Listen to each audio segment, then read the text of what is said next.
नमस्कार जोहार दोस्तों। आज मैं फिर से ज्योग्राफी का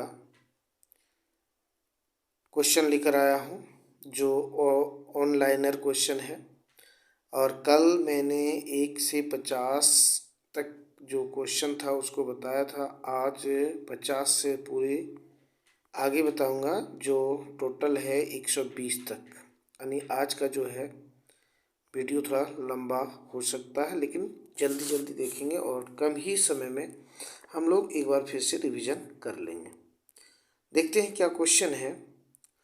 पहला क्वेश्चन कि भारतीय उप प्रायद्वीप की सबसे लंबी नदी कौन सी है। यानी भारत की जो प्रायद्वीपीय भारत की जो नदियां हैं उसमें से सबसे लंबी नदी कौन सी नदी है, तो गोदावरी है। किस नदी को दक्षिण गंगा के नाम से जाना जाते हैं। दक्षिण जो गंगा है वो गोदावरी नदी को ही जाना जाता है। किस नदी का स्रोत भारत से बाहर है। यानी कि ब्रह्मपुत्र नदी का जो स्रोत है वह भारत से बाहर है। सिंधु नदी का उद्गम स्थल कहाँ है, तो सिंधु नदी का उद्गम स्थल है कैलाश पर्वतमाला से है। भारत में कौन सी नदी विभ्रष्म घाटी से बहती है, तो यहाँ 3 नदी देखने को मिलेगा जो विभ्रष्म घाटी से होकर बहती है। एक नर्मदा है, एक ताप्ती है और अगला है दामोदर नदी। आगे देखते हैं कि भागीरथी जो है, यानी कि भागीरथी और अलकनंदा का संगम कहाँ पर होता है, तो ये दोनों नदियों का जो संगम है वह देवप्रयाग में होता है। कोसी, यानी कि यहाँ गलत टाइपिंग हुआ है, यहाँ होगा कौन सी नदी अपना रास्ता जो है बदलने रहने के लिए, यानी कि बदलते, यहाँ भी टाइपिंग गलत है, बदलते रहने के लिए प्रसिद्ध है। तो कौन सा नदी हो जाएगा, कोसी नदी हो जाएगा। कौन सी नदी ज्वार नदमुख बनाती है, तो नर्मदा नदी जो है वह ज्वार नदमुख बनाती है। सतपुड़ा और विंध्य के बीच कौन सी नदी बहती है, तो नर्मदा नदी बहती है। सूरत किस नदी के तट पर स्थित है, ताप्ती नदी के तट पर स्थित है। भारत की किस नदी का अंतर्दृश्य जल निकास है, तो लूनी नदी जो है उस अंतर्देश जल निकाय है। भारत का कृत्रिम बंदरगाह कौन सा है, तो चेन्नई या मद्रास। कौन सा है, चेन्नई या मद्रास है। आगे हम लोग क्वेश्चन देखते हैं।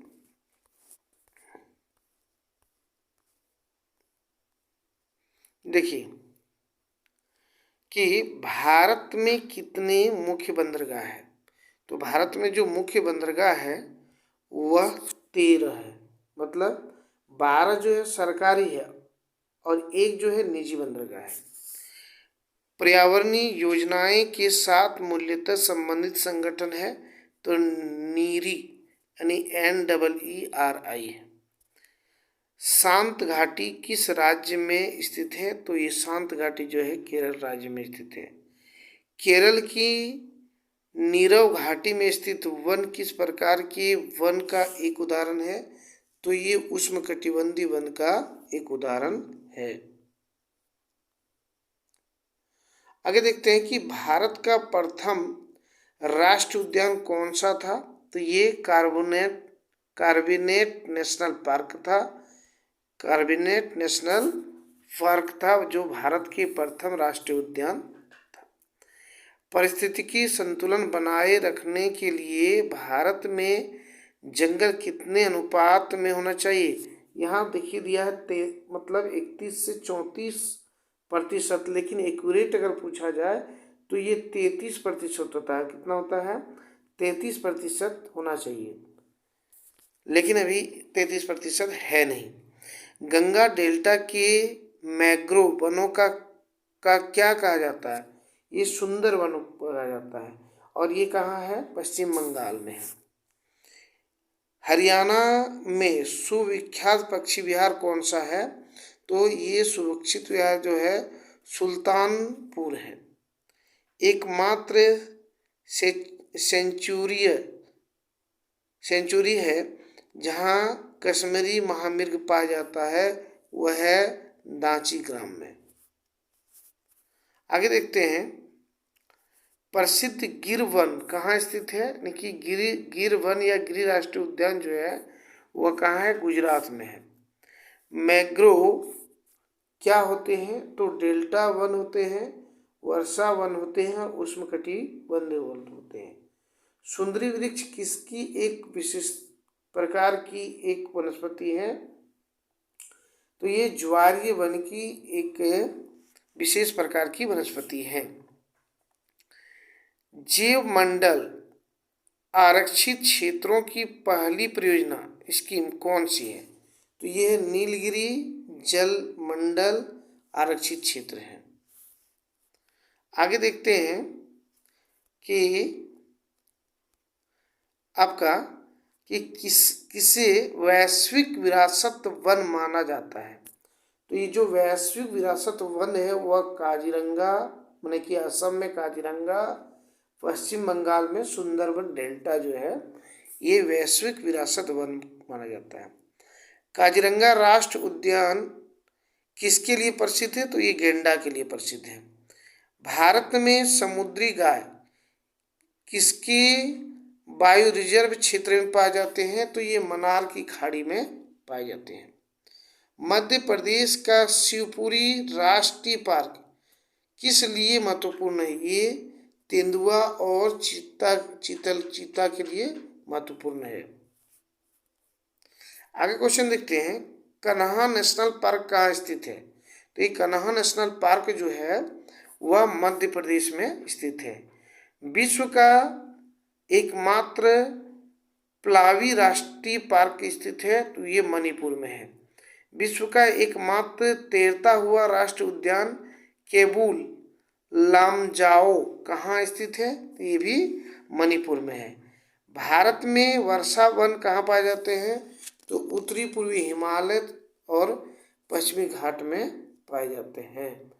आगे देखते हैं क्या है कि मुदुमलाई वन्य प्राणी सेंचुरी किस राज्य में है? ये कर्नाटक में है। कहाँ है? कर्नाटक में है, तमिलनाडु में है और केरल में है। भारत में प्रथम जीवमंडल रिजर्व की स्थापना कहाँ हुई थी? तो ये नीलगिरी में हुई थी। भारत में कितने पारिस्थितिकी हॉट स्पॉट है? तो ये 4 है। नेपाल में कौन सा राष्ट्रीय उद्यान भारत के वाल्मीकि राष्ट्रीय उद्यान की निरंतरता है? तो ये जो है चितवन राष्ट्रीय उद्यान कहाँ है? नेपाल में है। आगे है, चंदन के पेड़ों के लिए किस प्रकार का जंगल उपयुक्त है? यानी कि किस प्रकार का वन जो है सबसे उपयोगी है? तो उष्णकटिबंधीय पर्णपाती वन। क्रिकेट बैट के लिए विलो कहाँ से प्राप्त होते हैं? यानी क्रिकेट का जो बल्ला है वह विलो नामक वृक्ष के मतलब लकड़ी से ही बनते हैं। तो वह किस प्रकार के वन में आते हैं? शंकु वृक्ष वन, शंकुधारी जो वृक्ष वन होते हैं उसमें है। कुगटी वन्य पशु विहार किस राज्य में स्थित है? तो ये कुगटी वन्य पशु विहार जो है हिमाचल प्रदेश में है। वैश्विक तापन की महत्वपूर्ण फलस्वरूप हो सकते हैं। समुद्र तल में वृद्धि हो सकता है, फसल के स्वरूप में परिवर्तन, तटरेखा में परिवर्तन हो सकता है। आगे देखते हैं, देखिए यहाँ 92 चिपको आंदोलन किससे संबंधित है? तो ये वन संरक्षण से संबंधित है। इसमें क्या होता था कि व्यक्ति जो थे वह पेड़ में चिपक जाते थे, काटने नहीं देते। झूम कृषि अभी भी कहाँ प्रचलित है? तो ये मिजोरम, नागालैंड और मणिपुर में है। भारत में किस जाति के गेहूं की खेती की जाती है? तो ब्रेड गेहूं अंतर्वर्ती फसल है, प्रतिस्थापित फसल जो तब रोपित की जाती है जब नियमित फसल उगाने के लिए असफल होते हैं। रबी फसल किस मौसम में भारत कौन सी फसल, या कुछ टाइपिंग मिस्टेक है यहाँ, जो है टाइपिंग थोड़ा सा मिस्टेक है, देखते क्या हो सकता है। कहता है कि रबी फसल मौसम में भारत कौन सी फसल समूह उगाए जाते हैं, यानी रबी फसल के मौसम में तो यहाँ गेहूं, सरसों और चना उगाया जाता है। पठार की स्थलाकृति आदर्श है खनन के लिए। पठार की जो स्थलाकृति आदर्श है वह किसके लिए? खनन के लिए। भारत किसका सबसे बड़ा उत्पादक देश है? तो भारत में कपास, चाय, तंबा और अदरक, इस सभी चीज़ों का उत्पादक में सबसे अग्रणी स्थान किसका है? सबसे बड़ा स्थान जो है, अग्रणी स्थान जो है वह भारत का ही है। अगला क्वेश्चन देखते हैं, क्या है कि वाणिज्यिक स्तर पर रबड़ का उत्पादन भारत के किस राज्य में होता है?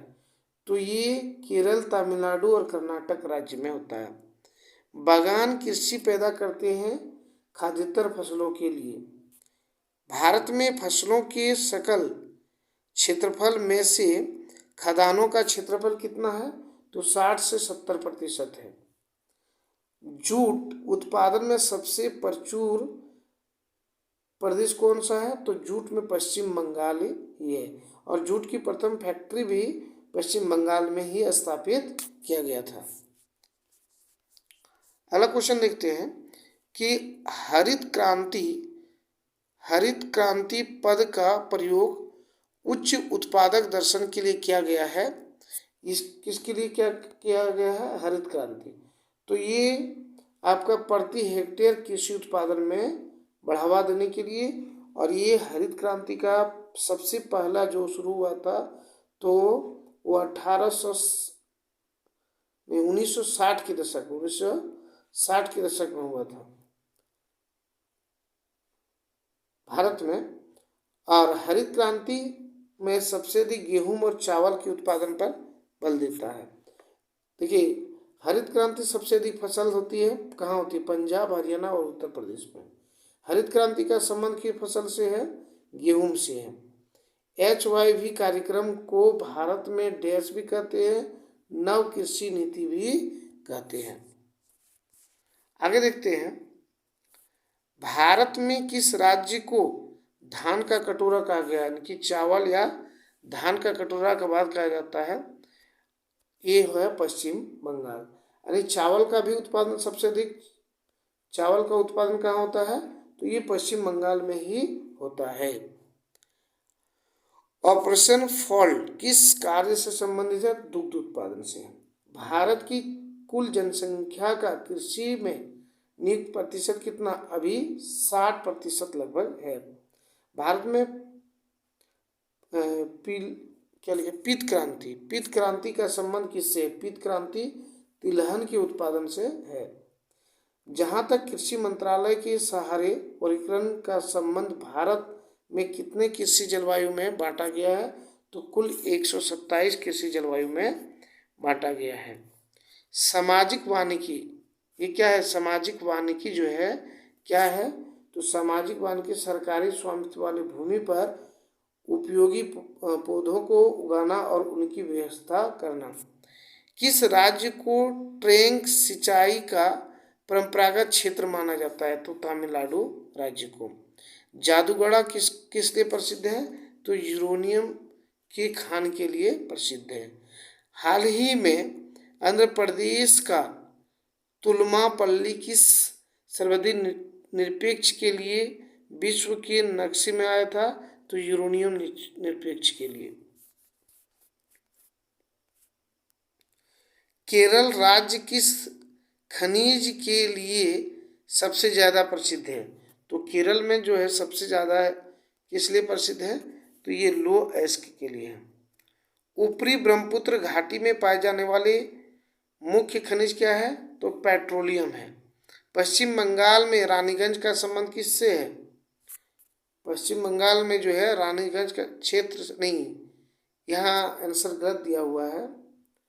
कि पश्चिम बंगाल में रानीगंज का संबंध जो है, यानी कि क्षेत्र से नहीं है, बल्कि ये जूट यहीं सबसे ज़्यादा जूट जो है,